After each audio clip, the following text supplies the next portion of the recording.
Kelly Snow, that's me. I have a little over 10 years of experience in the design world developing products, and I want to share some of that experience with you today. Some of my observations and insights with working with developers. So what I would love to know from this room is how many people work with designers on a regular basis, whether it's a contractor or a full-time person in your work world. Great, awesome. For those of you that don't, I have some tips for you too. You're actually get more than 5 ways that we can work better together here. Cool.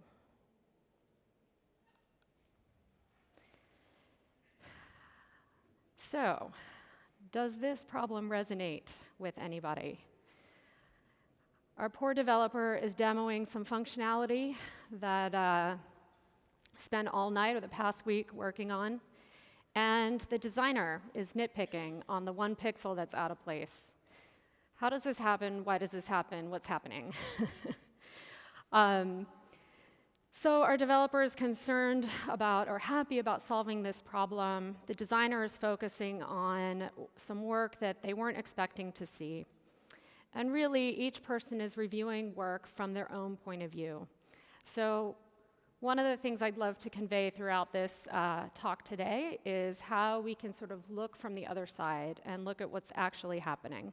The designer isn't trying to be a jerk, I hope. But what can solve this problem very easily is when you sit down together in cross-functional groups and meetings, set guidelines for how you're giving feedback or interacting. I'm going to demo this, and I'm actually not looking for feedback. I'm just showing you what I did because it's Friday and that's what we do on Fridays. Or, you know, designer, you'll get a chance to do a UX review later in the week. This is just for the other engineers to see this piece of the project. And with that, I want to pivot a little bit towards some of the confusion that I see out there in general is really people are still trying to understand or figure out what design means. It can mean a lot of things. We've heard that word a lot. But I think there's just confusion around what is design. Even designers don't necessarily describe it the same way, depending on who you're talking to. And developers may have limited interaction with designers. So it seems like what designers are doing is a black box. I want to get into what most people think design is. You see the Tesla, it's a gorgeous car, and most people are really immediately drawn to the visual and what this represents for them. You probably have a strong opinion about this. Most people feel like, oh, that's really cool. You have an emotional reaction to visual design. This is a thermostat. This is a well-designed thermostat. I think you might even have an emotional reaction to a thermostat. This is what happens when really great design is applied to anything. Most people think this is cool. But what I want to talk about, especially in the product world, product development cycle, is that design is more than just how something looks. I'm a user experience designer. And what I do is look at not just how things look and feel, but how they work. And as smart as Steve Jobs is, I had to add a little bit more to his quote here and say that this is how it works for humans. We're very focused on how humans are interacting and engaging with whatever it is we're building. To demonstrate this, this is a designed pathway. This is what people are doing. I think this is a really interesting scenario here where we have an intentional design and humans are doing something else.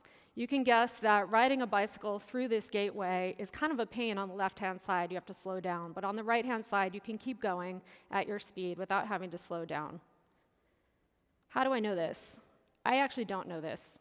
This is my guess based on looking and inspecting the image. I got this off the internet. But as user experience designers, one of the things that we do is engage in usability research and testing so that we can get to why this is happening. One of the things we do is look at patterns and then figure out and investigate the answer to that why question. I think one of the points here that we can take is that it doesn't matter at what point in your product development cycle you're in, you can still do that research and understand why. So if you were the gate builder here, you might want to avoid this in the future so that you have a more successful gate. You can still do research on however you implemented your design and apply that to the next time around. So back to the design of things. A bottle contains liquid. This has been around for a long time. It's worked for a long time.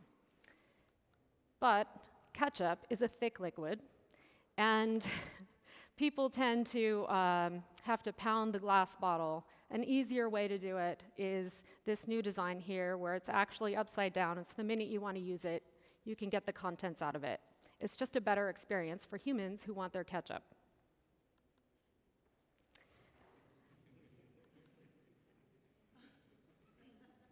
Everybody's seen one of these? On the left, we have a standard remote control with so many buttons. Somebody has decided to distinguish the buttons with color, but there's still a lot of buttons. Somebody else took remote controls and decided to simplify this because these are the buttons they probably want to use the most, and they don't really care about the rest of the features. So that is designing for humans as sort of an overview. I want to talk a little bit about design as a craft and what designers do from that context, now that you have a background about UX design. But in the product world, and particularly at Atlassian, we have these 3 roles or skills that we combine in our product teams. A lot of you are familiar with our Atlassian design guidelines, which offer a lot of fonts, colors, imagery, illustrations. We have visual designers that do this work and have it out there for others to use. I consume this as well when I do this work. I don't do visual design, but I consume their output in the work that I do. User experience design, we saw a couple of examples of that, but just to bring it home, what I do is come up with artifacts that I use to communicate to the team and explore the ways in which I want humans to work with technology in whatever context that human happens to be working in. And as previously mentioned, user research. These are some of the activities that we do in our product development cycle, and is really important to get at that, who we're designing for and what problems we're solving.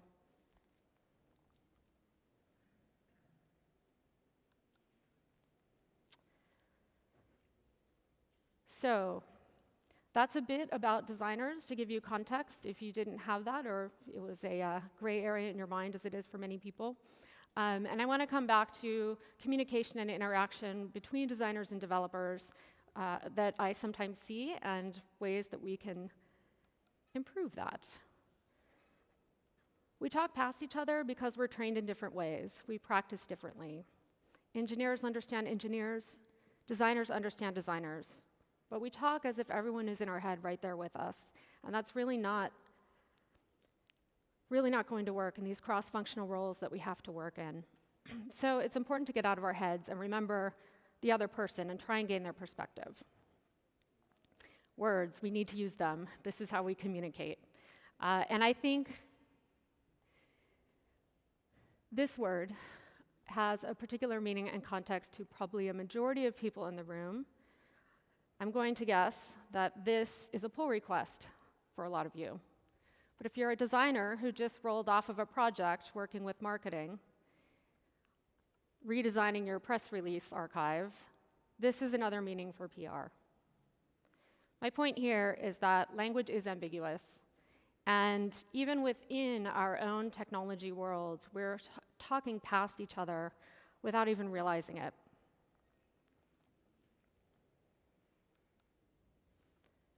Sometimes we don't talk at all. Sometimes what happens is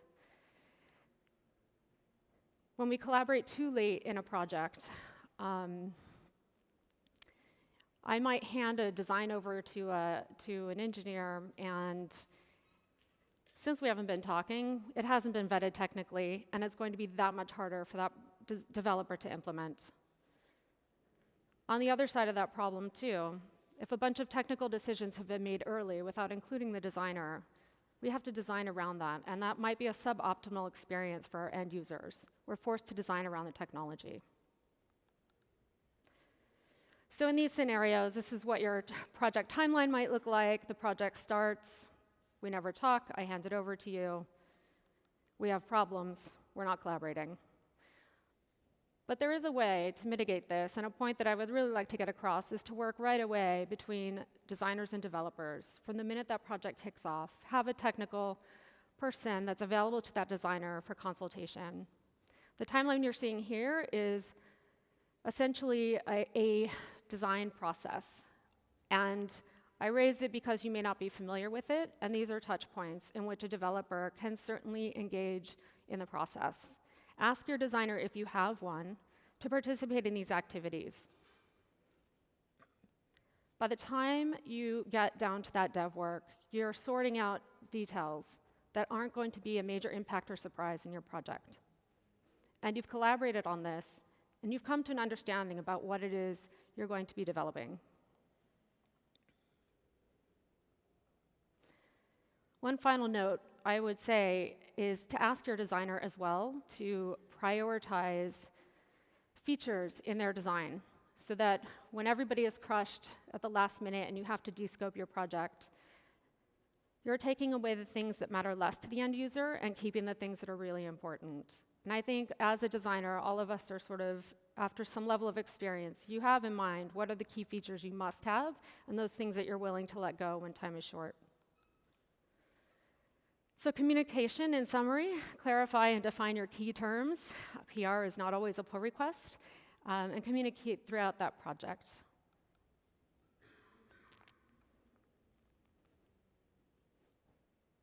Empathy is something that will make communication easier overall. It's something we should reach for across our different job roles. Who is right in this picture? Well, both people are right from their perspective, and that's the point.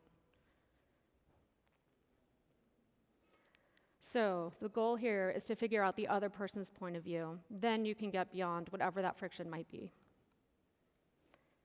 How many developers in this room have said to a designer, nope, can't build that, that's impossible? End of conversation. And how many designers have said to you, nope, impossible, I can't change the design? Both of these are extremes. There's a better way. But this is a point at which people are frustrated and the project is stressful, et cetera. But ultimately, this conversation should and could be going another way, which is, so what are you trying to solve? Help me, designer, understand what it is you're trying to do, because this is a really expensive feature to build. Maybe there's another way to do it. Or the designer should have enough technical understanding to be able to know the impact on your work as well. Hopefully, in the end, we're not proposing designs that are impossible to build, and we can have a little give and leeway when we understand the goal of this, which is ultimately our end users.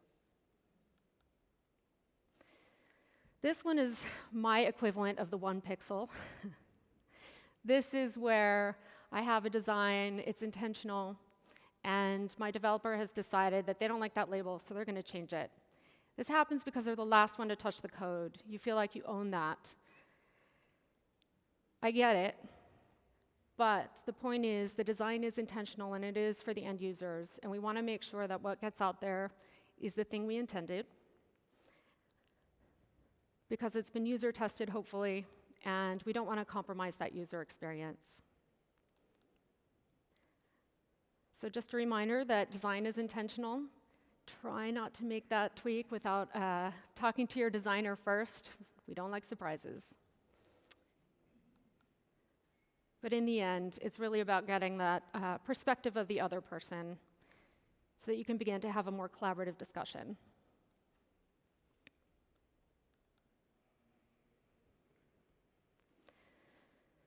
This next bit is about diversity of thought, and diversity of opinions.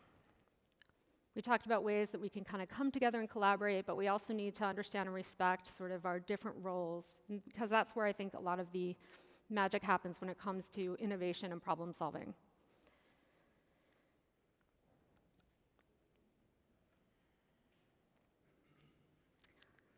I think a lot of times in this business, the design role is not a full-time role in an organization or your startup, and the product manager is filling that in, or developers are filling that in, and your design hire is later on.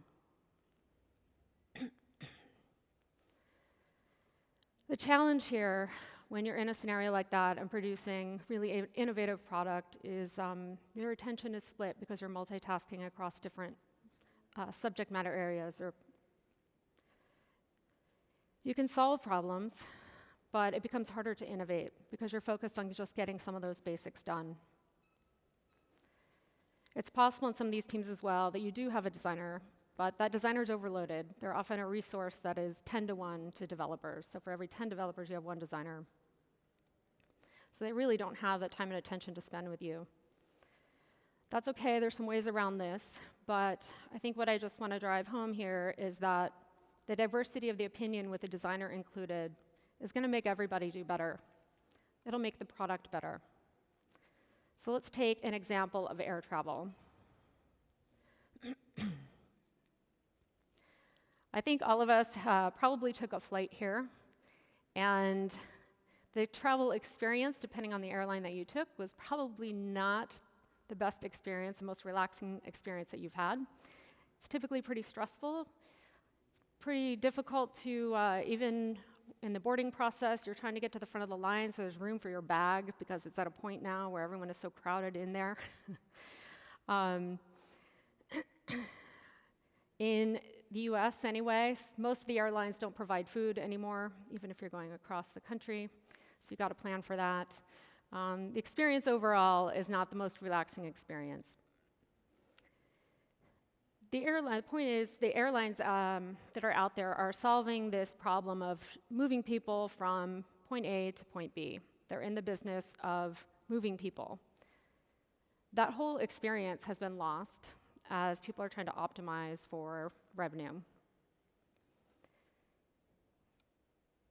If we were to rebuild that experience, if we were to rebuild the travel experience,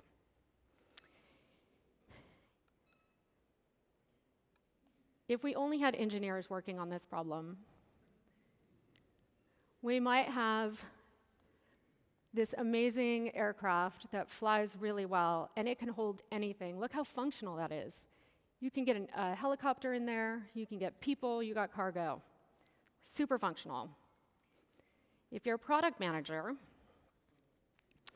you might be optimizing for as many people in seats and as many seats as you can possibly get.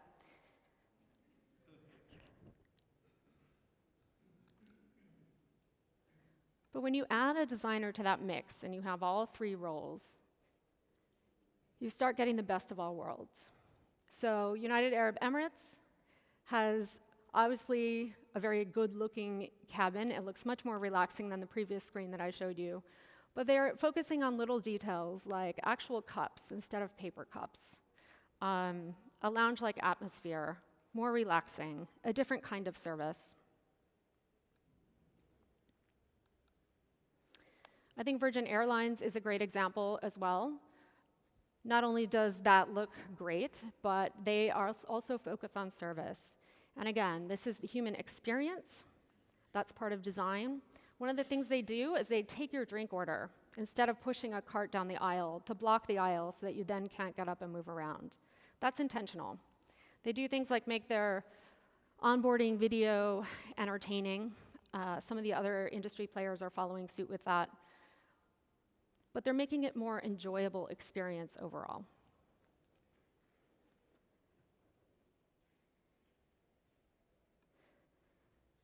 Both Virgin and Emirates take the stress and pain out of air travel by focusing on the human experience and combining expertise across these disciplines to develop a killer product.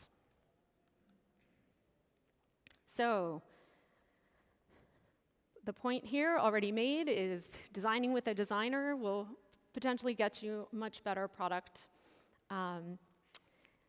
You can focus your expertise on what it is that you do best. You can solve harder problems because you're coming at it from different angles. And you can actually innovate at a faster pace.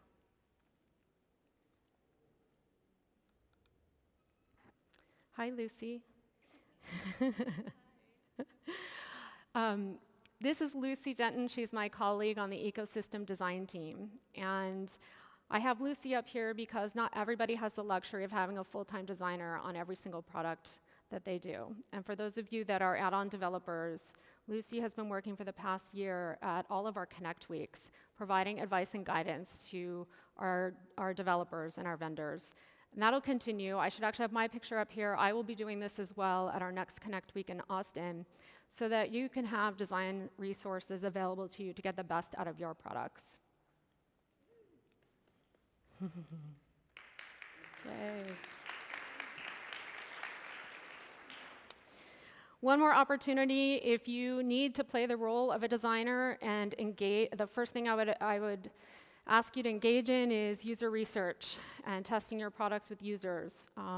One of the ways you can learn about user research is also by participating yourself. You may not be that familiar with it, but at Atlassian we have a design feedback group that you can join, and that means you're a participant in some of the research that we're doing on our products. It's a way of learning what that looks like from the other side and thinking about it for your own products. And in the end, you really want that diversity of input, of opinion, of expertise coming in and building your products for you.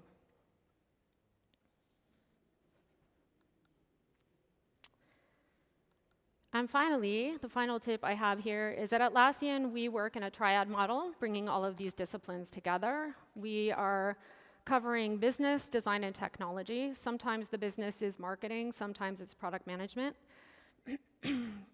But the way in which we see these roles is that our business folks are looking at what we're doing and why we're doing it. It's your designer that is trying to define how we're going to do this from a user experience point of view. And your developer is going to look at this as how we're going to do this from a technology point of view. That helps clarify the roles in these situations, and we work together harmoniously. So at this point, I'm going to transition from giving a talk into a panel discussion where you'll get an opportunity to talk to myself as the designer, Sheldon Callahan, who I've worked with on projects as our developer, and Nick Wade as our business representative to talk through some questions. Yes, please, thank you. And we need to have And Lucy is going to actually moderate. We have a couple of questions that I've put together for the three of us to discuss, and then we can turn this into a Q&A. Awesome.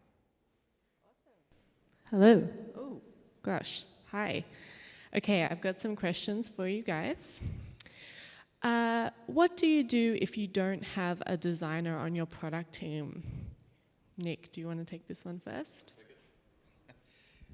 Gosh, I arrived late, so I'm not sure if I'm going to repeat things that you've just heard or if I'm going to say something totally different. I think the first thing you should do is hire one. No, wait. Not everyone can do that, right? So lots of times when we have a product team making a product and we don't have a designer engaged, it's because it's a very small team, right? Not everyone can afford to hire a designer straight away. So what I actually think here is the first thing that you can do is get to know your user. You got to understand how they think. You have to understand their perspective of the problem that you're trying to solve. And one of the best ways to do that is through user research. And I think you probably just mentioned that.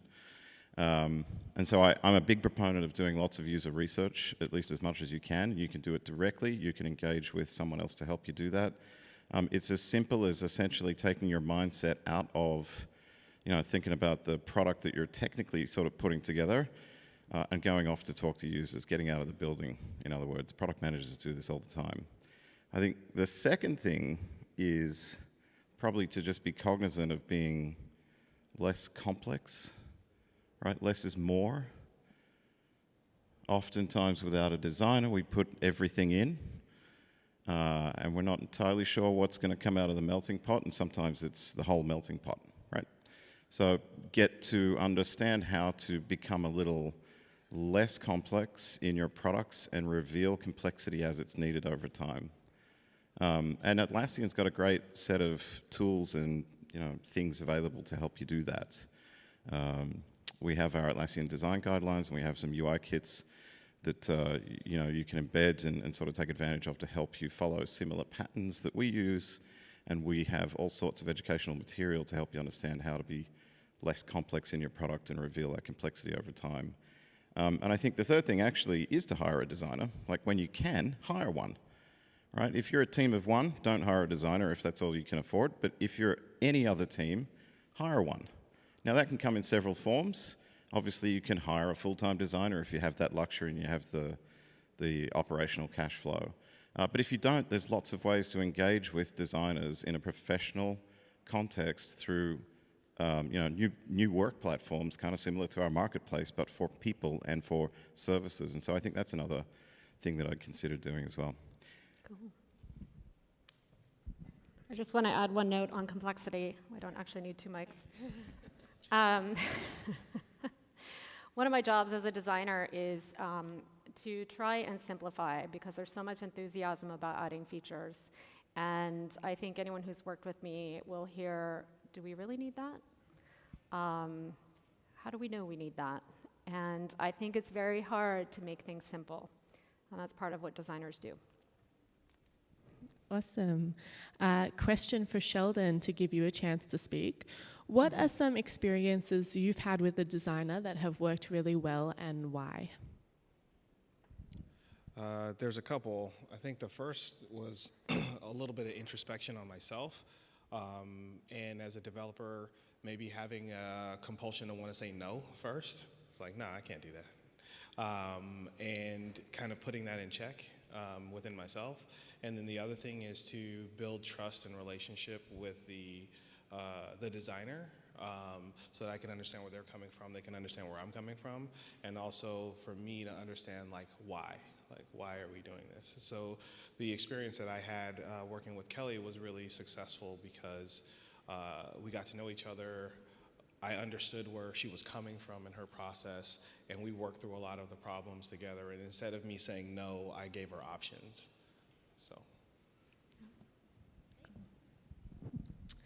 Okay, question for all 3 of you. Well, Kelly, you might be biased for this question. Have you seen the benefit of including a designer in your product team? I did write that one. Who wants to take that first? I'll go first again. I feel like you can't do that soon enough. Design has become a differentiator with products because it also relates to the emotional value of the product. So it's a very important thing. And then design, even from a technology standpoint, developers are designers too. We're just designing like the functionality. And so all those things need to come together and be married, I think, from the beginning, not as an afterthought. Thanks. I'll go next. You can go last. Yeah, I mean, absolutely. I think it's kind of a given that if you have a product designer in your team, you should expect better, more intuitive, simpler, more fun product, right? And if you're not getting that, you probably have the wrong relationship or something else is wrong. But for me, the biggest thing is actually challenging perspectives, right? I think a designer is a fantastic complement to engineering and to market requirements in terms of thinking through how we're going to get there and embody whatever the requirements are in this particular technology stack as the best user experience we can get to. And frequently, we're not thinking about the same things. I think that's probably been the whole point of Kelly's presentation. It is an additional set of perspectives that challenges the way we've made internal assumptions that gets us to a better endpoint. And when we work together as a team of 3 in our triad, I think all of us kind of bring the right set of viewpoints to really sort of distill something great a lot of the time. I've never actually worked on a team without a designer. Surprise, surprise. Question for all 3 of you. Do you have a story working with a design where you had an aha moment? It's actually the same thing that I said. It was an introspection that, like, seeing a design, I wanted to be like that was kind of my first thing. I think the biggest epiphany was really to understand what the designer was coming from and really getting in their shoes. I think that was the biggest epiphany for me. I've got one as well. A few years back, I was in graduate school, and part of my graduate training was to develop a multi-threaded Java application.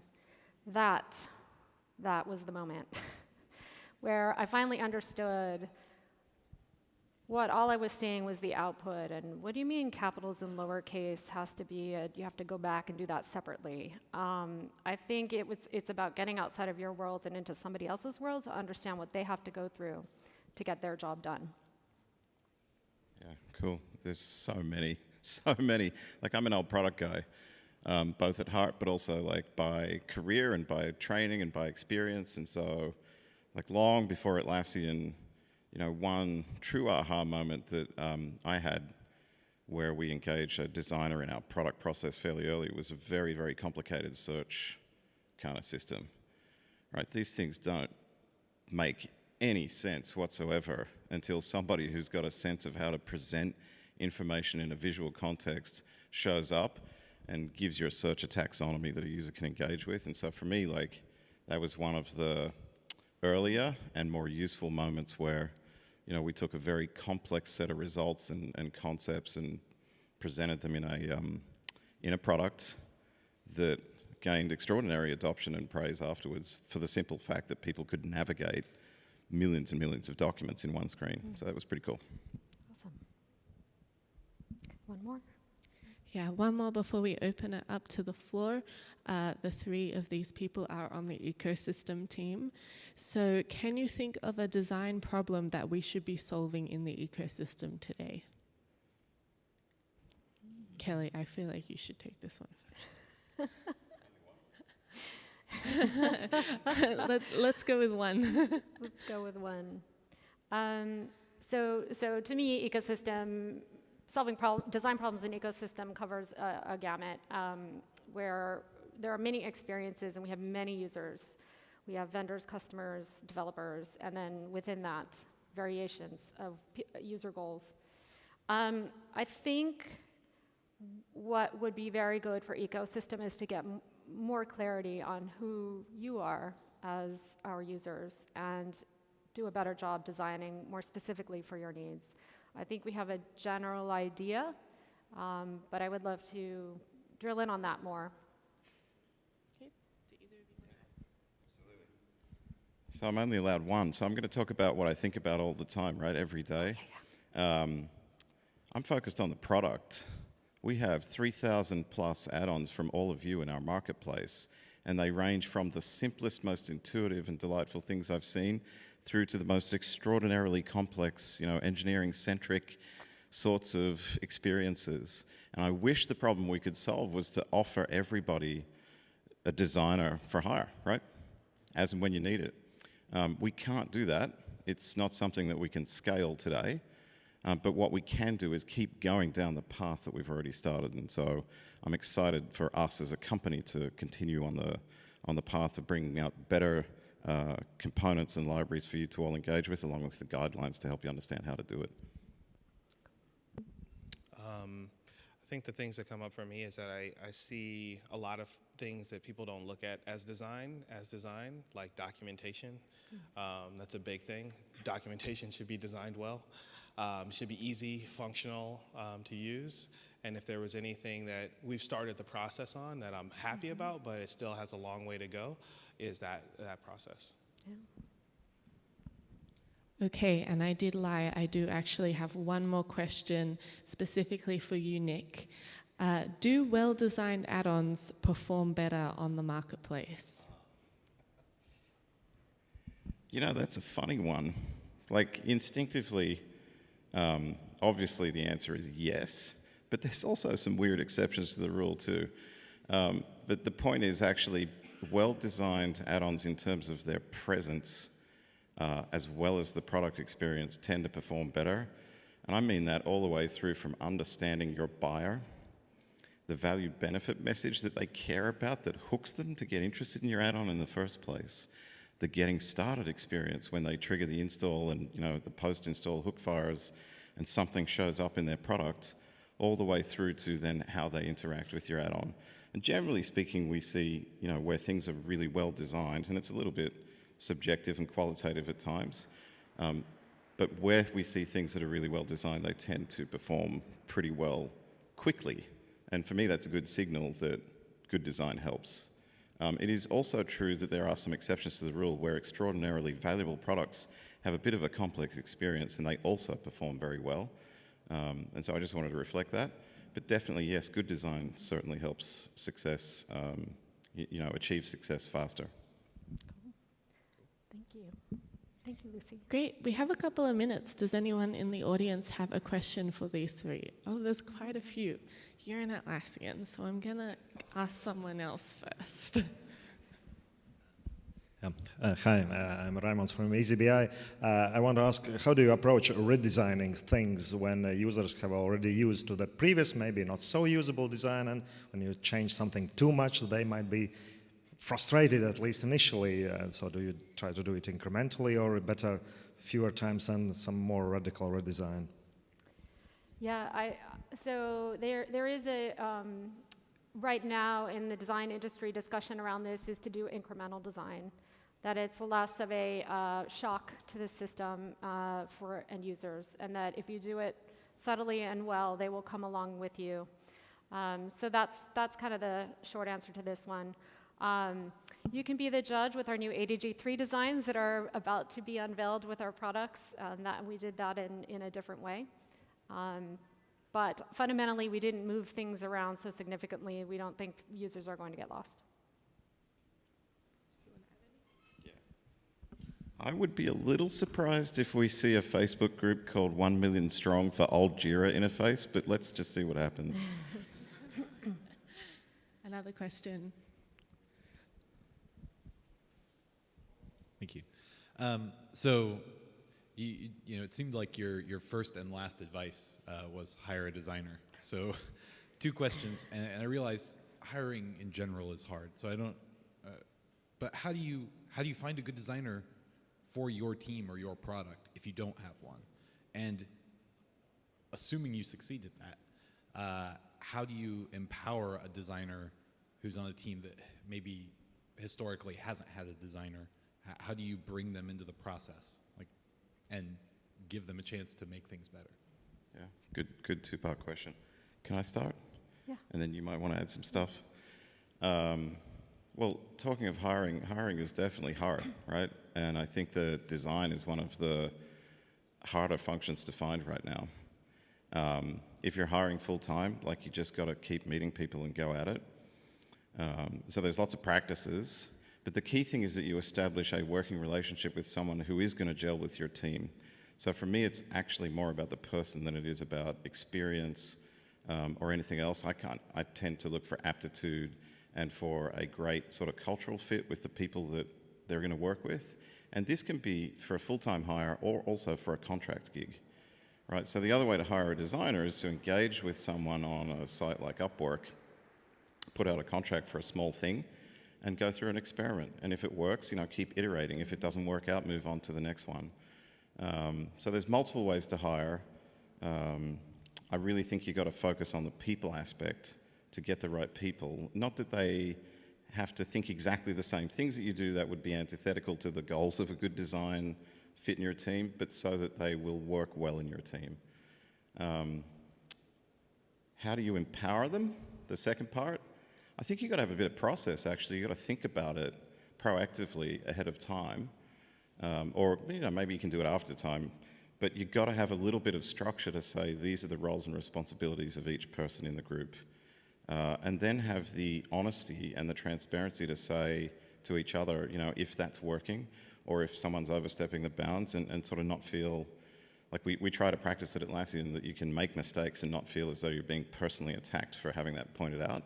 And I think that's a healthy thing to do to help sort of reinforce roles and responsibilities. I guess I keep reaching for that. I would just add to that too, when you're in startup mode, one of the things that seems to be a good way of looking at this is to potentially hire a visual designer if you're spinning up marketing materials and other things, trying to get the word out there in the market.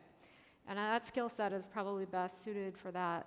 When you're talking about doing product design and you really need someone to think deeply about these interactions, you probably want a UX designer at that point.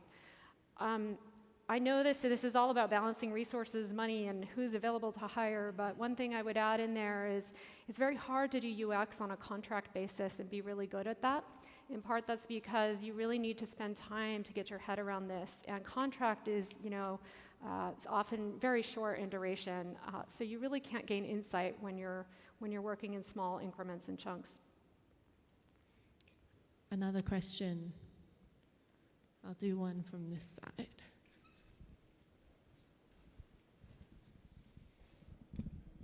Hi, thanks. You almost started to answer it, but resourcing is a challenge, especially when you're a vendor like I am, and working across multiple project streams. On a typical project that kicks off, culminates in user testing and then delivery, what is your recommended level of engagement for a designer throughout that process?